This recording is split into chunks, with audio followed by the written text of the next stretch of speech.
29 नवंबर की रात वाराणसी के जसवंत पटेल गेस्ट हाउस के पास हुई घटना को लेकर उपजा विवाद अब भी जारी है, जहां दोनों पक्षों की ओर से रोजाना ही एक दूसरे पर आरोप प्रत्यारोप लगाने का दौर शुरू हुआ, जिसका सिलसिला अब भी नहीं रुक पाया है। शनिवार को नगर के होटल शीतल पैलेस में खनिज निगम अध्यक्ष एवं वाराणसी विधायक प्रदीप गुड्डा जायसवाल ने पत्रकार वार्ता का आयोजन कर उनके ऊपर लगाए गए सभी आरोपों को झूठा व बेबुनियाद बताया। वहीं उन्होंने इस घटना को एक सोची समझी साजिश बताते हुए उनकी छवि को धूमिल किए जाने की बात कही। इस दौरान श्री जायसवाल बहुत अधिक भावुक भी हो गए। आज की जो पत्रकार वार्ता रखने का मुख्य उद्देश्य जो है, पिछले 4-5 दिनों से जो चल रहा था प्रकरण है कि मेरे पर किसी सेना के जवान को मारपीट, जातिगत गालियाँ और कुछ महिलाओं से संबंधित जो 3-4 दिन से बवंडर चल रहा था और जिसको सामाजिक रूप भी देने का प्रयास हुआ, और इन सारी चीज़ों से आप लोग अवगत भी हुए। तो उस घटना के बारे में मैं चर्चा करने के लिए आज की पत्रकार वार्ता में रखे थे। घटना सिर्फ इतनी थी कि 29 तारीख को मैं शादी में जा रहा था। पिछले 2 महीने से लगातार कार्यक्रम चल रहे हैं मेला मंडई। मैं अपने कार्यकर्ताओं को लेने के लिए, जो हमारे भाई जसवंत पटले जी हैं, मनोज जी हैं, इनको लेके मैं शादी में जाने का कार्यक्रम था मेरा। लेकिन जसवंत पटले के यहाँ जैसे मैं गया तो सामने 3 युवक आ गए मेरे सामने। और चूंकि जब भी आते हैं तो कोई आता है तो मैं कांच खोल के बात करता हूँ। मैंने कांच खोल के उनसे बात किया, लेकिन जब कांच खोल के देखा मैंने, मुझे लगा कि अत्यधिक नशे की हालत में लोग, और हिलते जुलते भी नहीं मर रहा था उनको। और वो क्या बात कर रहे हैं, क्या बोल रहे हैं, कुछ समझ में भी नहीं आ रहा था। इतना बार समझ में आ रहा था कि मिलना है, तो मैं बोला ठीक है, कल 1 बजे मिल लेना। उसके बाद क्या बोलना चाह रहे थे उनको समझ नहीं आ रहा था, नशे इतना ज़्यादा नशे में थे। लेकिन उसके बाद भी यह होता है, मेले मंडई में जाते हैं, लोग मिलते हैं, बात समझ में नहीं भी आती, डरे रहते हैं कई लोग हर तरह के लोग मेरे पास आते हैं। अब बात समझ में ना भी आए तो बोलते हैं हाँ ठीक है, कल मिल लेना, कल बात करते हैं। मैंने उसको 3-4 बार बोला, लेकिन उसके बाद भी वो मैंने कांच के पास से हटे नहीं। अब मुझे ऐसा लगा कि मैं खिड़की के सहारे ही खड़े थे वो। तो उसके बाद जब वो नहीं हट रहा था तो फिर मेरे गनमैन ने उतर के, जो मेरा सुरक्षा गार्ड है, उसने उतर कर उनको बलपूर्वक हटाया। 3 लोग थे वो। और हटाने के बाद मुझे ऐसा लगा कि शायद ये नशे की हालत में घर नहीं पहुंच पाएंगे, तो मैंने अपने गार्ड को कहा इनकी गाड़ी को स्टार्ट करके दे दो उनको। तो कम से कम गाड़ी स्टार्ट हुए बहाने, क्योंकि मैं ये देख रहा था तीसरा जो स्टार्ट कर रहा था वो स्टार्टर कहीं जा रहा था, उसका पैर कहीं जा रहा था। मेरे सुरक्षा गार्ड ने उसको गाड़ी स्टार्ट करके भी दिया, लेकिन स्टार्ट करने के बाद भी वो एक्सीलेटर नहीं दे पा रहे, इतने नशे में थे। तो उसके बाद फिर मैं जसवंत पटले ने कहा भैया आप निकलो, मैं इनको देखता हूँ। मैं निकल गया शादी में, धानी टोला शादी में गया। धानी टोला से शादी में आने के बाद घूटी गया, घूटी के बाद झाड़गांव गया, 3-4 शादी अटेंड किया रात को 1:30 बजे तक। अब ये मैं समझे कि हर जगह कार्यक्रम होते, कई बार मिलते हैं, सामान्य घटना।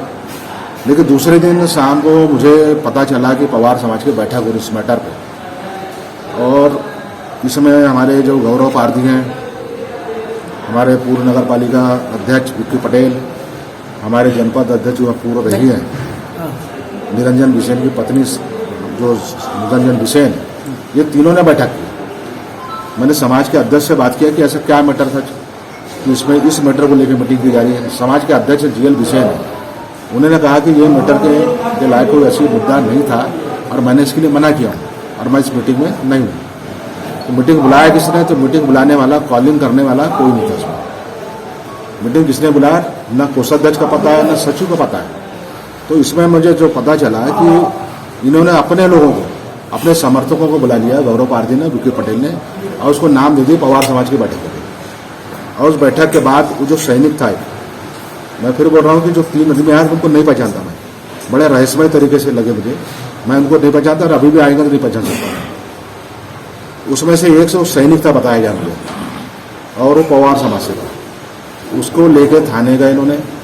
थाने में ये रिपोर्ट लिखा रहे हैं कि नहीं, ये गुड्डा जायसवाल ने मारपीट किया, गुड्डा जायसवाल ने ये जातिगत गालियाँ बका कि पवार समाज को माँ बहनी गाली बका, पवार समाज को मिटका दूंगा मैं, और गाड़ी में महिलाएं बैठी। ये लेके उन्होंने रिपोर्ट दर्ज कराया। पत्रकार वार्ता को संबोधित करते हुए विधायक श्री जायसवाल ने बताया कि 29 नवंबर की रात्रि में अपने कार्यकर्ता साथी जसवंत पटले के साथ विवाह कार्यक्रम में जाने वाले थे, जिसके चलते वे गेस्ट हाउस के पास पहुंचे थे। जहां 3 युवक शराब के नशे में आए जिन्हें वे पहचानते नहीं थे। और दूसरी बात, जिसको मैं जानता नहीं तीनों को, मैं जातिगत गालियां कैसे दूंगा बताइए? मेरे को मुझे क्या मालूम कि नाम पता नहीं, किस समाज का नहीं है, तो मैं जातिगत गालियां क्यों दूंगा जब पहचानते नहीं मैं उनको? तो 24 घंटे बाद जाने का आशा यही था कि आप जितने ज्यादा नशे में थे थाने जा नहीं सकते थे आप। तो इस तरह की दूसरी बात, 3 व्यक्ति थे, रिपोर्ट एक से क्यों कराई गई? रिपोर्ट एक नहीं किया, बाकी 2 कहाँ गए?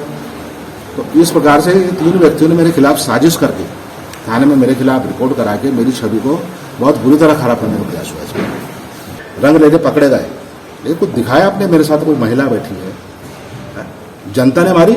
जनता ने क्या, जनता को रामलाल श्यामलाल है? जनता ने कम से कम 8-10 लोग होंगे। आज गांव-गांव में बच्चे के पास मोबाइल रहता है, सबके पास मोबाइल रहता है। जनता ने मुझे मारपीट की, मेरे कुर्ते पैजामे फाड़ दिए, उसके बाद मैंने 5-7 अटेंड कर लिए कुर्ते पैजामे में।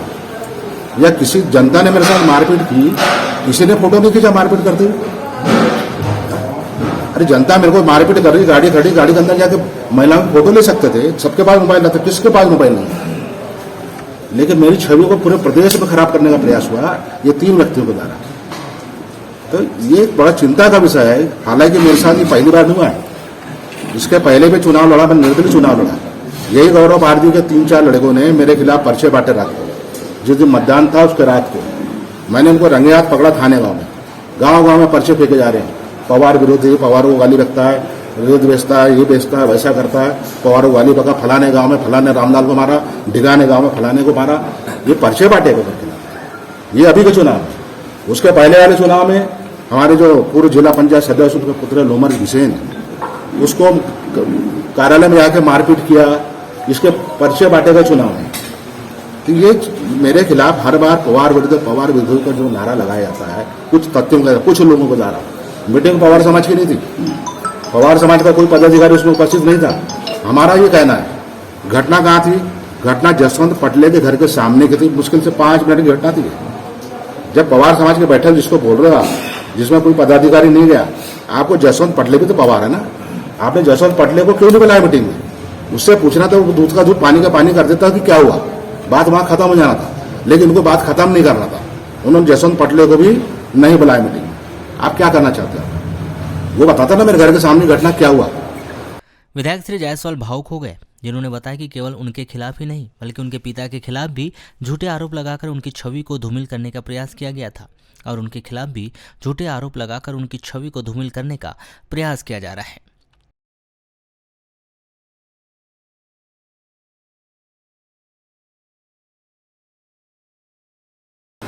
ये पहली बार नहीं हो रहा मेरे साथ, और मैं तो बोला हूँ, हर चैलेंज करता हूँ, पिछले 25 साल में एक कोई ऑडियो वीडियो बता दो जिसमें पवार समाज का नाम लेकर मैंने किसी को कुछ बोला होगा, एक ऑडियो वीडियो, लेकिन नहीं, बदनाम किया जाता है।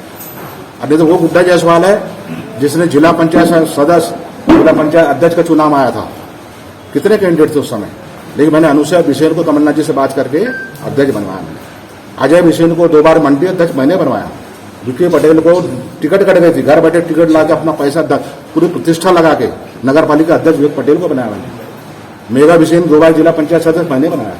मेरे साथ विक्की हेड़े को नगर अध्यक्ष बनाया, पार्षद बनाया। भोजेश पटले को युवक कांग्रेस का अध्यक्ष बनाया, ब्लॉक अध्यक्ष का अध्यक्ष बनाया मैंने। कितने नाम गिना दूं, मेरे साथ पवारों की पूरी फौज है मेरे साथ। लेकिन मैं ये जो कर रहा हूँ तो ये चीज सामने नहीं दिखती, जो मैंने कभी नहीं किया। हर बार पवार को नहीं लगता है, पवारों को ऐसा करता, पवार विरोधी है। इस तरह का जो दुष्कर्म है सब मैंने झेला, लेकिन ये जो मेरे चरित्र पर हमला किया गया, ये पराकाष्ठा हो गई। वाराणसी की राजनीतिक छवि की पराकाष्ठा हो गई है। मैंने 5 साल में अपनी मर्यादा में रहा हूं। चुनाव लड़ने की बात आई, निर्दलीय चुनाव लड़ना पड़ा, सरकार को समर्थन दिया, कांग्रेस से मंत्री बना मैं, सरकार गिर गई तो मुझे अपने क्षेत्र के लिए शिवराज सिंह चौहान जी को मैंने समर्थन दिया है। लेकिन जब तक कांग्रेस सरकार थी मैं इधर से उधर नहीं हुआ। मैं भी जा सकता था दिल्ली, कहाँ बेंगलोर जा सकता था, मैं दिल्ली जा सकता था, लेकिन मैं कहाँ गया, जयपुर गया, कांग्रेस की सरकार। लेकिन सरकार गिर गई तो मुझे क्षेत्र के हित में समर्थन दूसरे शिवराज सिंह चौहान जी को देना पड़ा। आज उसका प्रतिफल देखा, पूरे जिले में सबसे ज्यादा काम वाराणसी पर आज सब, क्या ब्रिज की बात करूं, क्या नल जल योजना की बात करूं, क्या इंडोर स्टेडियम बोलूं, क्या नहीं हो रहा है। मैंने क्या गलत निर्णय किया। उसके बाद मुझे डॉक्टर योगेंद्र निर्मल ने क्या नहीं बोला, गौरव पाटिल ने क्या नहीं बोला, हिना कावर ने क्या नहीं बोली, मैंने किसी का जवाब दिया आज तक। मैं अपने काम से काम लगाऊं, मैं निर्दलीय हूं। मुझे वाराणसी खल्लानी क्षेत्र के अलावा न जिले की राजनीति करना है, न प्रदेश की राजनीति करना है, देश की राजनीति करना है, जब तक मैं निर्दलीय हूं। मैंने क्या गलत किया बताइए? लेकिन अगर मैं ये सब काम कर रहा हूं, किसी को देख के यदि कोई जल रहा है, किसी को दिक्कत है, तो उसके लिए मैं क्या कर सकता हूं? क्या गुड्डा जायसवाल को बदनाम करके विधायक बन जाएंगे? नहीं तो मैं आप सबसे कहना चाहता हूं कि जो पत्रकारिता हुई है, हेडिंग लगाई रंग रैली हम बनाते पकड़े गए। अरे हेडिंग लगाया तो नीचे अंदर भी तो दो, कुछ फोटो तो दो, कुछ पिटाई करते तो दो, महिलाओं के साथ मेरी फोटो तो दो। जो 30 साल में दाग नहीं लगा वो मेरे पर दाग लगाया गया। मेरे पिताजी ने कितना संघर्ष किया है, कितना नहीं झेला। उस समय मेरे पिताजी की हालत क्या थी बताइए आप? पहला चुनाव 1100 वोट सारे, और दूसरे चुनाव में जो बदनाम किया गया, उनको मर्डर कर दी मेरे पिताजी को। जो अपराध नहीं किए मेरे पिताजी, उसकी सजा मिली। दूसरा चुनाव भी 400 वोट से हार गया। इतनी बदनामी के बाद आप अंदाजा लगाओ कि बदनामी नहीं करते मेरे पिताजी की। मेरे पिताजी पर इतना बड़ा आरोप नहीं लगता। मेरे पिताजी कितने वोट से जीते बताओ? वो लड़ाई जिसको बना के बढ़ा। मैंने कसम कहा था सत्य में जयते क्या होता है मैं पब्लिक को बताऊंगा मैं। और सत्य परेशान हो सकता है, लेकिन सत्य कभी हार नहीं सकता। ये विशाल गुड्डा जायसवाल है, और मैंने करके दिखाया। अपने पिताजी को बदला लिया और 4 बार विधायक बना। भगवान चाहे आगे और कितने बार विधायक बनूंगा, क्या बनूंगा मुझे नहीं मालूम, होगा राजू। लेकिन सत्य में जयते की परिभाषा गुड्डा जायसवाल ने बताया पूरे जिले में क्या होता है। मेरे पिताजी के साथ जो छल कपट हुआ, उसका बदला गुड्डा जायसवाल ने लिया। क्या केडी देशमुख, क्या ओंकार बिश्रेन, क्या हमारे बड़े बड़े नेता सारे अकेले लड़े हुए पूरे जिले में। मैं वो ने मेरे पीछे बताइए। इसके अलावा उन्होंने चुनाव के समय में कांग्रेस को दिए गए समर्थन और सरकार बदलने के बाद बीजेपी को दिए गए समर्थन का जिक्र करते हुए कहा कि चुनाव के वक्त बीजेपी के 107 विधायक और 7 निर्दलीय विधायकों ने उन्हें समर्थन देकर प्रदेश का मुख्यमंत्री बनाने का ऑफर दिया था, लेकिन उन्होंने कमलनाथ से अच्छे संबंध होने के चलते मुख्यमंत्री का पद ठुकरा दिया था। इतनी अच्छी छवि होने के बाद भी अब चिल्लर लोग उन्हें उनकी छवि को धूमिल करने का प्रयास कर रहे हैं। मेरे पार्टी के लोगों ने मेरा साथ छोड़ दिया, मेरी टिकट काट दी। लेकिन गुड्डा जायसवाल के पास शिवराज चौहान जी का फोन आया, चुनाव के पहले भी हम टिकट दे रहे हैं, डॉक्टर को हटा के तुम लड़ो। मैंने कहा मैं क्षमा चाहता हूं, मेरा निर्णय हो गया है, मैं निर्दलीय चुनाव लड़ूंगा। उनकी दूरदर्शिता देखो शिवराज चौहान जी की। उन्होंने कहा ठीक है कोई बात नहीं, अभी नहीं, चुनाव के बाद हमारे साथ काम करो। मैंने कहा देखो निर्णय करूंगा चुनाव के बाद। चुनाव जीता मैं, पहले शिवराज चौहान जी का फोन आया। मैंने कहा मैं भोपाल आऊंगा तभी निर्णय करूंगा। संजय पाठक जी को भेजे थे। मैंने कहा मैं भोपाल आके ही निर्णय करूंगा। फिर कमलनाथ जी का फोन आया, मैंने कहा मैं भोपाल आ रहा हूं। मैंने कहा गुड्डा जायसवाल जिसका कांग्रेस ने टिकट काट दी, कांग्रेस ने निष्कासित कर दी 6 साल के लिए, वो गुड्डा जायसवाल भोपाल में पैर रखता है 9 बजे। आप जैसे कम से कम 25 पत्रकार सामने, गाड़ी के सामने। गुड्डा जायसवाल मध्य प्रदेश में पहला विधायक है जिसने बोला कि कमलनाथ जी को मुख्यमंत्री बनना चाहिए। और क्या कर लू कांग्रेस के लिए बताओ? पहला विधायक है, दूसरे कमलनाथ जी का नाम दिया। और नहीं तो मेरे अलावा 6 लोग थे, जो 4 निर्दलीय थे, बीएसपी सभा मिला के 6, भाजपा के 109, 115 हुए। लेकिन गुड्डा जायसवाल के बिना सरकार शिवराज जी की नहीं बनती। 115 में सरकार बनती क्या? जब मैंने कमलनाथ जी को समर्थन किया हो, तत्काल 2 मिनट बाद शिवराज सिंह चौहान जी ने इस्तीफा दे दिए, क्योंकि मालूम था गुड्डा जायसवाल इधर नहीं आता है। आपको कमलनाथ जी खुद साक्षी है। आप मेरे साथ जो 6 निर्दलीय विधायक, समाजवादी पार्टी के 6 विधायक हैं, उनसे कभी फोन करके पूछना कि कमलनाथ जी के शपथ ग्रहण के पहले 6 मेरे साथ बैठे। सबका कहना था इतना अच्छा मौका हमको मिला है, हम 7 109 बीजेपी के विधायक, कितने हुए 116 हो गए, सरकार हम बनाएंगे, मुख्यमंत्री बनेगा गुड्डा जायसवाल महाराष्ट्र का विधायक, एक सपा का डिप्टी सीएम रहेगा, एक बीएसपी का डिप्टी सीएम रहेगा। ये हनुमान मंदिर के सामने बैठे हम लोग। मैंने कहा भैया आपको अखिलेश यादव से पूछना पड़ेगा, मायावती से पूछना पड़ेगा, उनके क्या शब्द थे मालूम है? ये मायावती कौन है, कौन होती है, और ये अखिलेश यादव कौन होते हैं। निर्णय हमको करना है, हमको अपना क्षेत्र देखना। मैंने तत्काल वहां से कमलनाथ जी को फोन करके बताया कि साहब 109 विश्वास सारण 109 विधायक का समर्थन, 7 हम, गुड्डा जायसवाल सीएम है। गुड्डा जायसवाल लालची होता तो 6 महीने तो बन सकता था, सीएम बन सकता था गुड्डा जायसवाल वाराणसी को बताया। मैंने हंसी भी आई मुझे। मैंने कहा तुम मेरे को चंद्रशेखर देवगढ़ा क्यों बनाना चाहते हो यार? मैंने कहा लेकिन आज मुझे लगता है जब कांग्रेस सरकार गिर गई, कि जब ये 1.5 साल में सरकार गिर सकती तो गुड्डा जायसवाल 6 महीने तो चला था। मैंने वो अवसर भी, मैंने कहा कमलनाथ जी से मेरे संबंध वैसे नहीं, जैसे आप बोल रहे हो मायावती के साथ, आप अखिलेश यादव की बात कर रहे हो, लेकिन मेरे कमलनाथ जी से वैसे संबंध नहीं। मेरे संबंध कमलनाथ जी से अलग टाइप के, मैं वो काम नहीं कर सकता। वो अवसर मैंने छोड़ा। चिल्लर लोग मेरे बारे में बात करते हैं। मैं आप सबसे यही कहना चाहता हूं, पत्रकारिता का क्या स्तर बताइए, क्या तथ्य इनके पास। मेरे पूरे प्रदेश में बदनामी कर दी इन्हें। रंग ले लिया, क्या होती रंग ले लिया बताओ। जब हेडिंग दी हो तो नीचे बताओ ना, रंग लिया क्या होती रंग ले लिया। और ये काम पूरी योजनाबद्ध तरीके से गौरव पारधी, विकी पटेल और निरंजन बिसेन, ये 4 दिन से लगातार इस काम में लगे।